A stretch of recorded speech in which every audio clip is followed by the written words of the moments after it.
21 जून को शिवसेना में हुई बगावत के दिन उद्धव ठाकरे ने खुद नहीं बल्कि किसी के जरिए देवेंद्र फडणवीस से संपर्क करने की कोशिश की थी, लेकिन देवेंद्र फडणवीस ने किसी भी समझौते की संभावना को नकार दिया था। उद्धव सरकार बचाने की कोशिश के लिए और साथ आने के लिए संपर्क किया गया था ताकि बागी विधायकों को झटका दिया जा सके। तो इस वक्त की बड़ी जानकारी हम आप तक पहुंचा रहे हैं। 21 जून को शिवसेना में हुई बगावत के दिन उद्धव ठाकरे ने खुद नहीं बल्कि किसी के जरिए देवेंद्र फडणवीस से संपर्क करने की कोशिश की, लेकिन देवेंद्र फडणवीस ने किसी भी समझौते की संभावना को नकार दिया था। उद्धव सरकार बचाने की कोशिश के लिए और साथ आने के लिए यह संपर्क किया गया था ताकि सरकार को बचाया जा सके और बागी विधायकों को झटका दिया जा सके, लेकिन देवेंद्र फडणवीस की ओर से पॉजिटिव रिस्पांस नहीं दिया गया। तो 21 जून को फडणवीस से संपर्क करने की कोशिश की गई, किसी करीबी के जरिए फडणवीस से बात करने की कोशिश की गई थी ताकि सरकार को बचाया जा सके, पार्टी को बचाया जा सके और बागी विधायकों को झटका दिया जा सके, लेकिन कोई रिस्पांस नहीं दिया गया देवेंद्र फडणवीस की ओर से, ये जानकारी मिल रही है।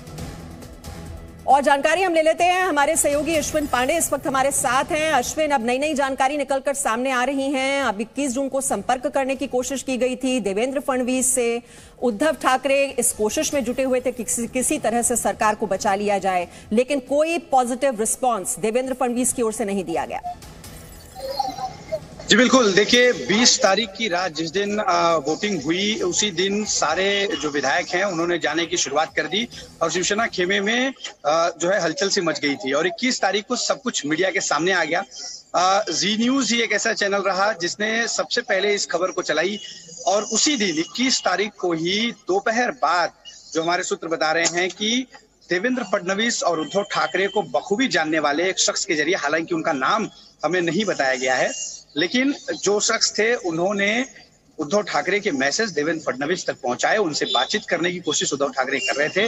उनका मानना था कि जो विधायक चले गए हैं उनको वापस लाया जाए और साथ ही जो सरकार इस वक्त महाविकास आघाड़ी की है उसके बजाय बीजेपी के साथ भी सरकार बनाने की बातचीत पर जो है कहीं ना कहीं समझौता करने की तैयारी में थे उद्धव ठाकरे। लेकिन देवेंद्र फडणवीस ने जो व्यक्ति उद्धव ठाकरे का मैसेज लेकर उनके पास पहुंचा था उसे सीधे तौर पर किसी भी संभावनाओं को लेकर उन्होंने नकार दिया, क्योंकि जिस तरह से शिवसेना और बीजेपी के बीच एक खाई सी बन गई है, दोनों ही पक्षों की तरफ से जो कटाक्ष पिछले 2.5 सालों में हमने देखा है, इसकी वजह से देवेंद्र फडणवीस ने साफ तौर पे कहा कि इतनी दरार बढ़ चुकी है कि अब इसे जो है बंद कर पाना बेहद मुश्किल है। ऐसे में वो किसी भी तरह से शिवसेना के साथ या फिर उद्धव ठाकरे के साथ कोई समझौता नहीं करेंगे और यही वजह है कि साफ हो जाती है अश्विन की हर कोशिश की गई, यानी कि एक तो बीजेपी से संपर्क साधने की कोशिश की गई कि किसी तरह से सरकार बचा ली जाए, और जो पहले हमने जानकारी दी थी कि एकनाथ शिंदे को मुख्यमंत्री पद का ऑफर भी दिया गया, ये तो बात खुद आदित्य ठाकरे ने कही है,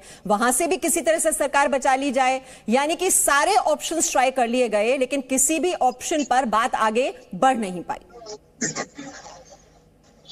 जी बिल्कुल, देखिए हमने ये खबर भी चलाई थी कि ये तो पॉलिटिकल तरीके से कोशिश हुई, लेकिन इसके अलावा रश्मि ठाकरे जो उद्धव ठाकरे की पत्नी है, उन्होंने बागी विधायकों की पत्नियों तक को भी फोन किया, महिला उनकी पत्नियों को फोन करके ये कोशिश की गई कि वो अपने बागी पतियों को समझाएं, और क्योंकि शिवसेना ने उन्हें बहुत कुछ दिया है और शिवसेना के साथ इस तरह से दगाबाजी करना उचित नहीं है, लेकिन पत्नियों ने भी बागी विधायकों की उन्होंने खरी खोटी सुनाई और जो कुछ भी इन विधायकों के साथ पिछले 2.5 सालों में हुआ, चाहे वो उद्धव ठाकरे का ना मिलना हो, चाहे फंड ना समय पर देना हो, चाहे मुख्यमंत्री होने के बावजूद भी शिवसेना को इस सरकार में कम करके देखना हो, तमाम बातें उद्धव ठाकरे तक इन विधायकों ने समय समय पर एकनाथ शिंदे के जरिए पहुंचाई, लेकिन उस पर भी कोई गंभीर जो है एक्शन नहीं लिया गया उद्धव ठाकरे की तरफ से। ये बातें उनकी पत्नियों की तरफ से भी कही गई और नतीजा ये हुआ कि ये जो विधायक थे वो सब बागी हो गए और सभी इस वक्त गुवाहाटी में बैठे हैं।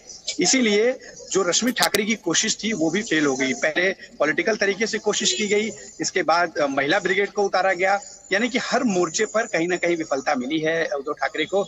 और लगातार जो एनडीए के तमाम मंत्री हैं, तमाम नेता हैं, खासतौर पे संजय राउत की अगर हम बात करें, इसके अलावा जो एनसीपी के नेता हैं वो इस बात का दम भरते नजर आ रहे हैं कि उनके पास आंकड़े हैं, सरकार स्थिर है, बनी है। लेकिन ये तो आम आदमी से भी अगर आप आज सवाल पूछेंगे तो वो भी साफ तौर पे कहेगा कि सरकार के पास बहुमत नहीं है, सरकार खतरे में है, सरकार गिर जाएगी। तो ये नेता किस बात को लेकर दम भर रहे हैं, ये एक बड़ा सवाल है। हालांकि राजनीति में इस तरह की स्थिति रखनी होती है आखिरी मोमेंट तक, जब तक सब कुछ जो है क्लियर ना हो जाए। इसलिए आखिरी मोमेंट तक ये बात जो है नेताओं की तरफ से की जा रही है। हालांकि कांग्रेस के कई ऐसे नेता हैं जो मानते हैं कि सरकार चली गई, हमारी आखिरी कोशिश फिलहाल चल रही है। और कल एक खबर हमने ये भी चलाई थी कि कैसे जो है 22 तारीख और इसके बाद 23 या 24 तारीख को उद्धव ठाकरे ने इस्तीफा देने की पूरी प्लानिंग कर ली थी। लेकिन जिस दिन इस्तीफा देने वाले थे उद्धव ठाकरे अपने जो है संबोधन के बाद फेसबुक, उसी दिन शाम को शरद पवार। और इस बीच ये भी जानकारी दे दें, बागियों पर संजय राउत की ओर से निशाना साधा गया है। 11 जुलाई तक बागी आराम करें, ये संजय राउत ने कहा है। महाराष्ट्र में उनका कोई काम नहीं, तो उनकी जो खीज है और जो झल्लाहट है वो साफ तौर पर नजर आ रही है इस बयान के जरिए, जिसमें वो कहते हैं कि कुछ लोग बागी नहीं हैं और इन बागियों का कोई काम नहीं है महाराष्ट्र में। वो ये भी कह रहे हैं कि उन्हें आराम करने का मौका दिया गया है। तो संजय राउत ने निशाना साधा है बागियों को पर, और बागियों को वो लगातार घेरने में लगे हुए हैं। लगातार उनकी ओर से बयानबाजी हो रही है कि महाराष्ट्र में उनका कोई काम नहीं। तो उनको 11 जुलाई तक और वहां आराम करने का ये फरमान है। महाराष्ट्र में उनके लिए कुछ काम नहीं है। जरूर 11 तारीख के बाद